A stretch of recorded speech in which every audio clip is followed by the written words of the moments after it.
This is Private Matters. I'm Max van Praag, and here we talk about thriving in intimacy, love relationships, sexuality. My guest today is Jenny Wade, the author of the book Transcendent Sex. And Jenny is a consciousness researcher and university professor. Welcome, Jenny. Thank you very much. Happy to be here. Welcome to the show. Let's start out by defining transcendent sex. Transcendent sex, the way I define it, is the ability for sex to trigger altered or non-ordinary states in ordinary people who are going to bed to make love just the way they always have. And at this particular time, something magical happens. They get swept out of the here and now, or they seem to be having visions of a world that other people maybe can't see while they're having sex. And most of the time, but not always, these are very ecstatic and blissful experiences. In fact, they are so blissful and ecstatic that people say it's many, many magnitudes beyond the pleasures of ordinary sex. Yes, I think I have once experienced this. That's terrific. Yes. Congratulations. It's not very frequent. Well, it is for some people and not for others. It's a capacity, I believe, that all human beings have, but it's a little bit like having perfect pitch. Some people are born with it, and with other people, it's, I won't say they're tone deaf, but the likelihood that they'll ever hit a note right at the right pitch is a little more remote. But then there are many people in between who have quite a variety of musical ability or talent. And so it just sort of depends on where anybody is on the spectrum. But it is a capacity that I think almost anybody can cultivate so that they can increase the likelihood that they'll have these experiences. Well, I'll share with you that the time that I think I have experienced what you're writing about, and I've read most of your book, is after I had actually been studying with a teacher to cultivate my sexual energy and to build it up and to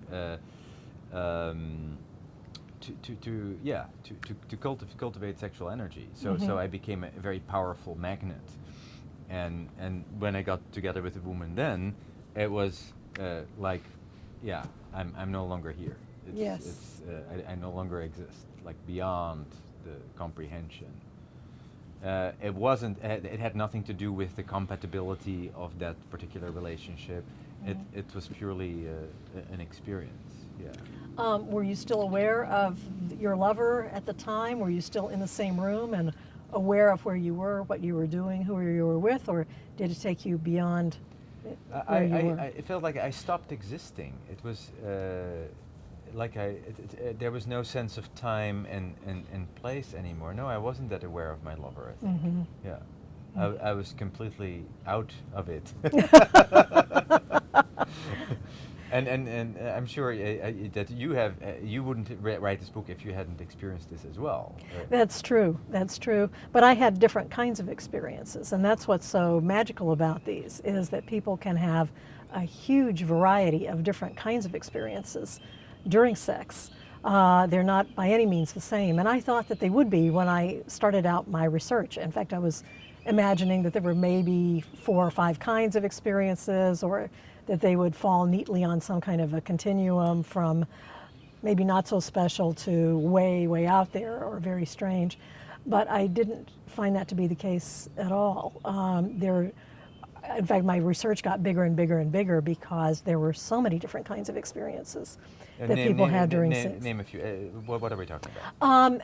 Almost any kind of naturally occurring altered state that people have written about in any spiritual tradition. Some people experience otherworldly journeys, the way you would associate maybe with shamanic or indigenous spiritual practices, where people zoom out of the here and now and seem to be traveling through outer space or in undersea worlds, or sometime going down into the world that you might see under an electron microscope. At other times, people are traveling through earthly landscapes. Some people have past life experiences. Things that you might think about in connection with a reincarnation tradition. Other people have some of the typical tantric or Hindu yogic kinds of experiences where they have enormous rushes of energy, sexual energy, or just other kinds of heat and light, a sense that the body is liquefying while they're engaging in sex, especially light and energy going up through the head or radiating from the body. Some people see unusual beings, deities, demons, angels, some of the old gods, ones that they might not even have heard of, but that are known in different mythological traditions, whether those are positive or negative.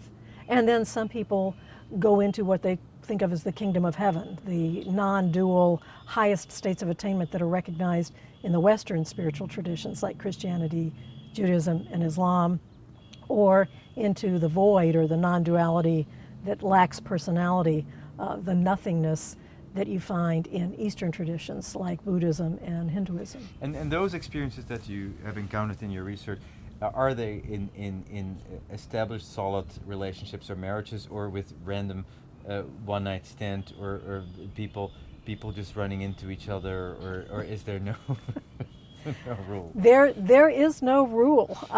It would be nice, and so, initially I was so naive when I started this research. I thought, oh, this must only happen in true love relationships. But it is not about, it's a very different part of the brain. Yes, it's completely different. I had people who did have it in true love relationships, but I had plenty of people who had it during casual pickups, transient sex. I had it with people who were having illicit affairs that they felt very guilty about. They felt like they were doing something wrong by having sex with this person, and yet they had it. And I had people who even hated their partners. I had a woman in a 20-year marriage who was sick of her husband. And in fact, she was so sick of him and of having sex with him, she was trying to tune it out. And yet that was the time that this experience happened to her that opened her completely up. And there was nothing unusual about the circumstance. It was just every day. Yeah. Going yes. to bed, or there was no that they were trying to create something, or they went to a workshop, or they. Not the people that I talked to, and this was deliberate on my part. I know that for people who teach Tantra workshops, or people perhaps like the teacher you worked with, who teach people how to work with their sexual energy, I know that they can create various kinds of altered states, but the suggestions oftentimes that are given, or the particular way that they're having people work with sexual energy, can also produce artifacts that may distort or condition the state that people go into. And we know that the set and the setting and people's intention can affect the kind of altered states that they have. So I was interested in finding out whether these things happen, because they did to me with no training. It was completely involuntary. It just happened one day, and it frankly frightened me. I didn't know what was going on, thought I was going a little bit crazy. And so I wondered, can these things happen to people who have no context in which to put it?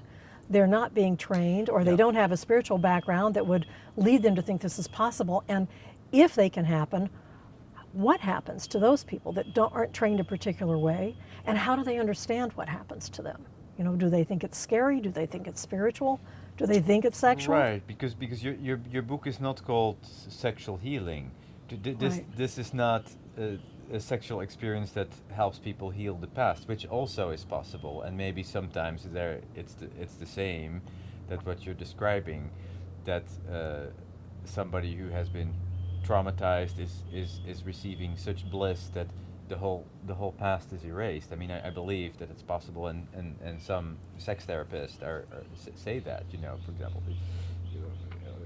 oral sex can give you peace and heal your life if it's well done, that there's ways that you can affect the brain and just create such bliss that it erases the negative.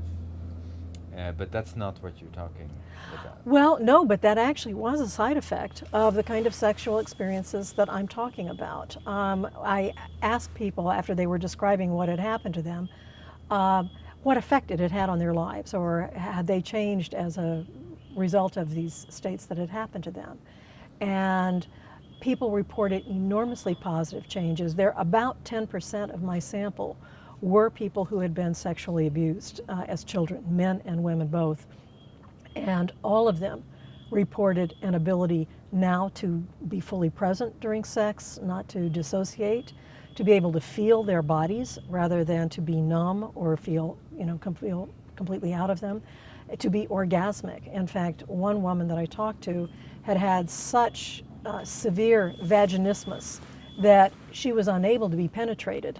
Vaginism is a It's a muscular spasm of the uterus and the muscles around the uterus, so that penetration is not possible. It's very painful, and in fact, the penis just cannot get in the vagina. All of those muscles in the vagina and in the uterus just tighten up.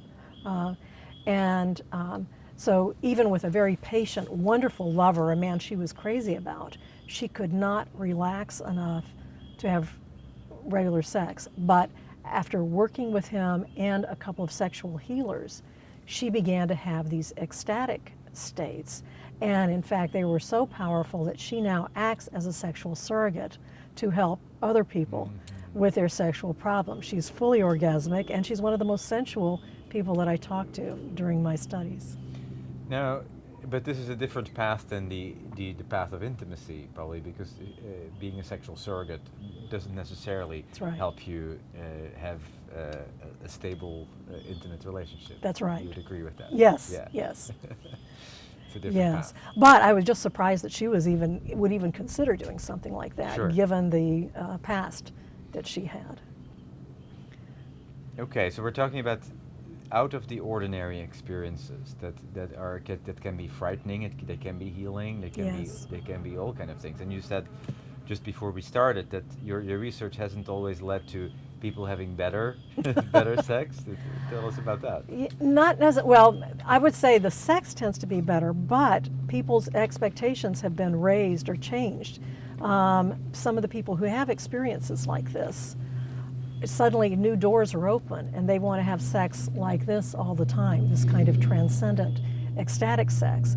And they may no longer be happy with just ordinary sex, no matter how technically perfect it may be. They may be very orgasmic, but they want that larger experience. And this kind of sex, as you know probably from the experience you have, it's so blinding, it's so mind-boggling, it takes people so far out of themselves, it can be so ecstatic that many of the people that I talked to could not remember if they'd had an orgasm during the ecstatic experience that they had.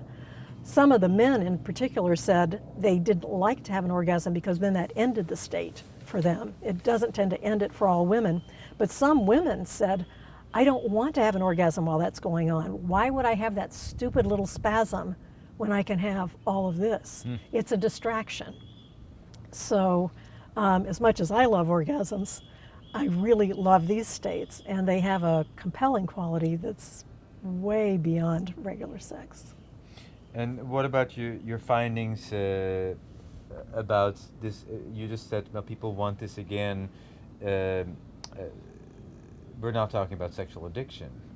Actually, I'm afraid it can get into that. Yes. I have had some people who have remained in relationships that have become not very satisfactory on all other areas. They no longer had the same values as their partner, or it was just not a good match in terms of the relationship, yet they would stay because they were fearful that they couldn't have these kinds of sexual experiences with another partner.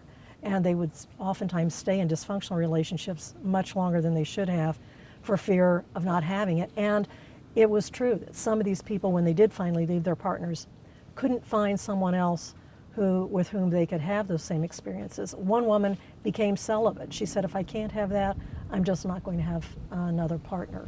And another man wrote to me for a long time, email, and then started calling me because he was actually suicidal. His girlfriend with whom he'd had those experiences broke up with him. And for many people, they only have these experiences with one partner. And so if that relationship no longer exists, they feel that they'll never have it again. Yeah, it's being associated with this person, and they could get addicted to that person, in despite of all kind of incompatibility. Yeah, yeah.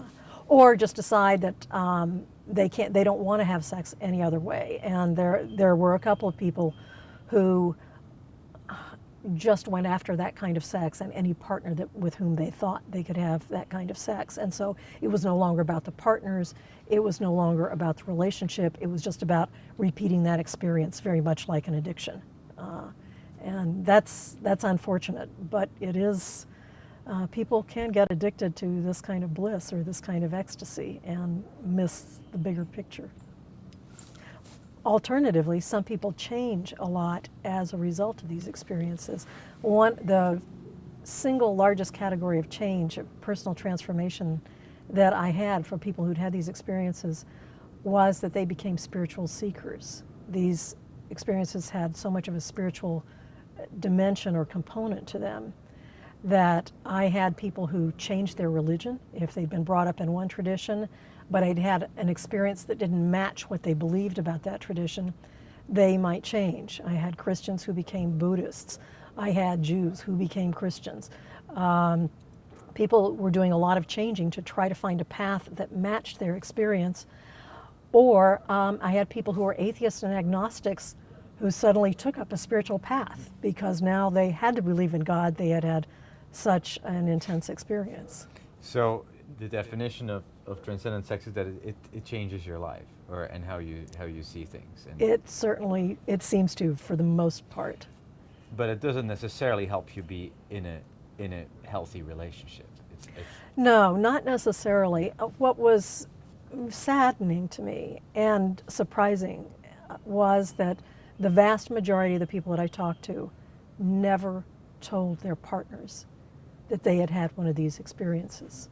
And their partners were so maybe caught up in their own experience or so oblivious that they didn't perceive that their lovers were engaged in something beyond sex in the here and now. And the most often I talk to people, they would say, you know, you're the only person I've ever told this to. And I would say, and your partner didn't notice that something was going on with you? No. Well, didn't you want to tell them? Oh, no, my partner would make fun of something like that, or my partner wouldn't understand, or my partner is an atheist. He would never believe that this thing happened to me.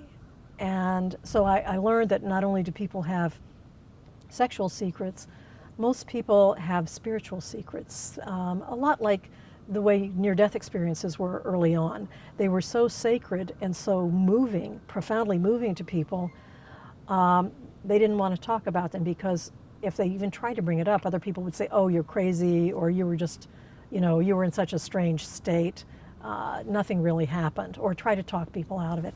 It's the same with these sexual experiences. So what I found is they can even cause more distance in a relationship because one partner has a profoundly transformative experience but feels like I can't share it or I won't be understood.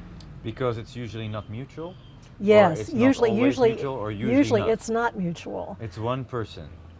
It can be. I don't know because since they didn't talk to the other person, frequently I would only talk to one person in a couple. Sometimes, if both people were willing to talk to me, they might both have experiences, but they wouldn't happen at the same time, or they wouldn't be the same kind of experience. So one partner might be journeying to other worlds, and the other partner might be seeing the illusions of different gods, or something like that. The ones that tended to be the most mutual were past life experiences, where suddenly both partners were caught up in the same past life story, living it from two different characters' points of view. And unfortunately, those were almost always very disturbing or sad stories that didn't turn out well. So they weren't the happiest, even though they were the mutual ones. How has this research contributed to your own happiness, or has it? Yes, I think it has. Like many of the people that I talked to, it was very transformative. Partly it showed me what I was capable of, not just sexually, but even spiritually, that I could have these amazingly expansive, profound experiences. You mean you could recreate them? Sometimes, yes. With one partner, I could have them very frequently and very predictably. I've had a little more difficulty having them with other partners, but people can. I think it's a matter of learning how to do it, and then you learn that it's a capability you have. It's not necessarily one that your partner confers on you, or that is necessarily created between just two unique individuals. You learn that you have that capacity and can recreate it. So I got a lot of healing from those experiences. It validated other spiritual experiences that I had, and was really an eye-opener for me in terms of just saying, yes, there is a lot more to this reality than we can perceive, and it's beautiful, it's good, it's true. It's not just what we experience here with our five senses. There's something else. There's something. Yeah, something there's a beyond, greater reality. something bigger. And that was what many other people in the sample reported. Personal growth was, besides spiritual openings and spiritual changes that people reported, most people reported profound personal growth as a result of these experiences, particularly people who had self-limiting beliefs, either about their own capacities, certainly about their own sexuality, that I'm not attractive, or I'm not a good lover, or I just don't have what it takes. They suddenly realized they had a lot more capacity, and for many people, there were residuals to the experience. People maybe who had never been energetically aware now became aware of subtle energies and able to work with them. Several people developed healing practices, healing touch or healing massage, because they learned that they could sense or observe and manipulate energy, not just sexual energy, but any kind of bodily energy for themselves and for other people.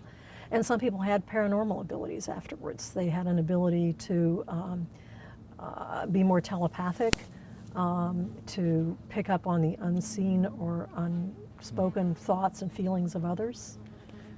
It was amazing, the different capacities that some people actually developed as a result of these.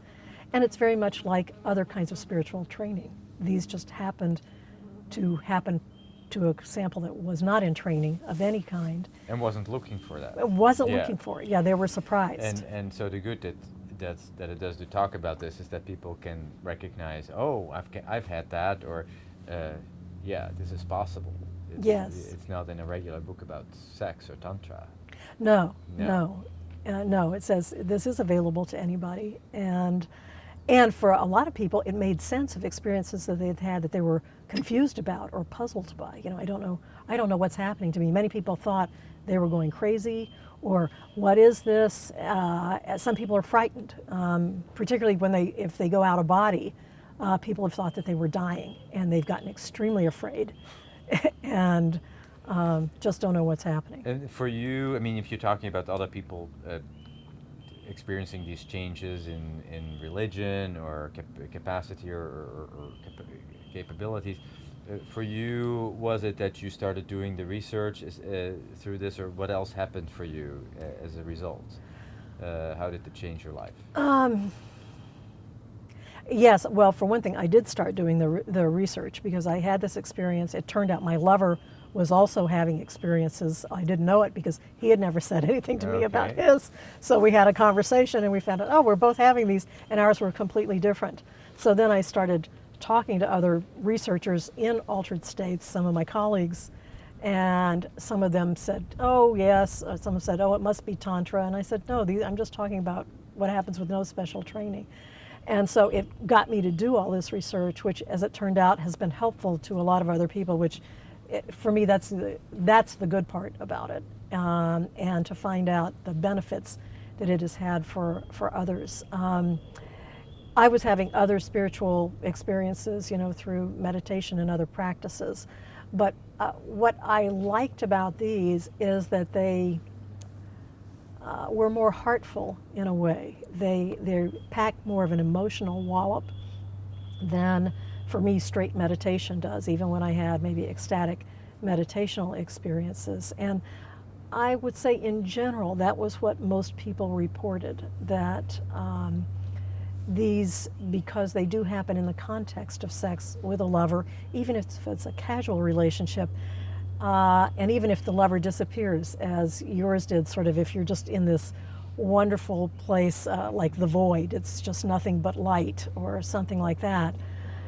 it's still, behind it seems to be a very human encounter or a human face or some aspect of relationship. So that it's a little more embodied sometimes than the very heady experiences of Zen or some forms of meditation that seem not to be so embodied. Now, and your work, this is only one aspect of your work. Yes. As a teacher, and do you counsel people? I do sometimes. I'm not a clinical psychologist. I don't have a counseling degree, but people often do come to me, particularly when they're very troubled about some of the material that comes up during sex. And as with people who do a lot of meditation, your own issues can come up and do come up during sex. Some people have very frightening imagery come up, and oftentimes it's some unresolved piece of their own unconscious or some projection or something like dream imagery that has a message for them that comes up that can be very, very scary. To give you an example, a student in one of my classes where I was teaching about transcendent sex, after the course was over, sent me a frantic email and said, I've had this terrible experience. And he'd never had transcendent sex before. He'd only learned about it in the classroom. But he said, my girlfriend just had this awful experience. We really need some counseling about it. Did you ever talk to anyone who was poisoned by these experiences? And I said, you mean had their mind poisoned? And he said, no, I mean they were really ill. And I said, no, I haven't. So I saw him and his girlfriend, and they were living together. They had had supper one night together that they'd cooked at home. They'd eaten the same thing. And later that evening, they started to make love. And she began to tremble violently. And he could see her eyes were closed, but her eyes were moving very rapidly behind her closed lids, like rapid eye movement during dreaming and sleep. And he said he is not sensitive to bodily energies, but he said he could feel energy coming off of her chakras. It almost threw his hand off of her. He said, he had his hand around her navel, and it almost was knocked off. Well, maybe she had a body memory. And maybe that's what he thought, and she was shaking. So he started to say, "What's happening? What's happening?" And she came out of this trance, sort of, and she said, "I'm dying. I'm dying. I'm leaving my body, and I can't get back into it." And he, fortunately, remembered the class, and he said, "No, wait a minute." He said, "It's probably going to be okay." He said, "Close your eyes again, and it'll be all right. You're here in the room, you're safe with me." And he continued to stroke her, but now more in a reassuring way rather than in a sexual way. And he said, "Just close your eyes, see if you can go back into it." And she did. The energy still seemed to be radiating off her body, but she was no longer shaking. And when she opened her eyes again, she was laughing and she was crying, and he said she looked absolutely radiant. She was so ecstatic, but then she started vomiting violently, and she vomited but was so happy and ecstatic, but just terribly ill for hours. And so they thought something awful had happened. And when she could talk about it, she said, "I saw God, I saw God." And so that was why he called me. He said, "But she's so ill, I'm afraid something's wrong." So I had them come in. And when she was talking to me, I said, "Well, tell me everything that happened." And she said she had seen herself go out of her body. Suddenly she was looking down on her own body. And the only thing she could associate with that was that she had died and her soul was escaping from her body, and that's when she was shaking. So she could see herself shaking. She could see him holding her, but she was afraid she was dying. And when he said, you're safe, come back in. She realized she could get back in her body. And so she did calm down, and then when she closed her eyes again, although she seemed to come out of her body, she felt like she went straight into the light. And she said it was God. It was like I went right into the heart of God. And she said it wasn't like that at all. I realized God loved me no matter what I had ever done or not done. He loves everybody, that there is nothing but love. I don't have to do anything. I don't have to be anything. And I said, well, tell me a little bit about your life and what was happening before this experience. What would have been on that to-do list, or what would you have screwed up that God would have judged you for? And she had been doing volunteer work overseas with refugee orphans and trying to place these children. And she thought she was being very successful. The kids loved her. She thought she was doing a great job. And so she was chagrined when, after being there for about a month, she got fired. They told her she was doing a horrible job. They sent her back to the U.S. And she was just devastated. She felt like this was her calling, this was spiritual work, and some way she still didn't understand. She had completely screwed it up. And she felt awful. And the metaphor that she used, these are not my words, but when I said, well, how did you feel about that? And she said, I just had to swallow my guilt. I had to keep pushing it down into my stomach, and I just had to swallow all the guilt and all the failure. And so what I think happened, and what I suggested to her, is I said, so isn't that nice when God says there's no guilt? It all comes back up. You can give it all away because you don't need to hold on to that anymore. So your body has cleansed itself. Now, somebody else might have had a different metaphor, might have felt it as a crushing weight on their back or something. But for her, it was something she had taken into her gut. And so I think that's what the vomiting was about. And once it was gone, she was left with nothing but the ecstasy. Beautiful story. Yeah, that's some of the counseling, if it can be called counseling, that I do, is I just help people make sense of some of what's happened to them. I see. Now, people watching this may wonder, how can we reach Jenny? Do you want people to find you? Are you open to people Yes, people can find me. I have a website. That's the best way to try to reach me. It's transcendentsex.org. Jenny Waite, about her book Transcendent Sex. Thank you so much for being on the show. I appreciate it. Talking about these extraordinary experiences that we can have. Thank you. This was Private Matters. I'm Max van Praag, thriving in intimacy. Please keep watching. We'll come back next time with other topics. Thank you for watching.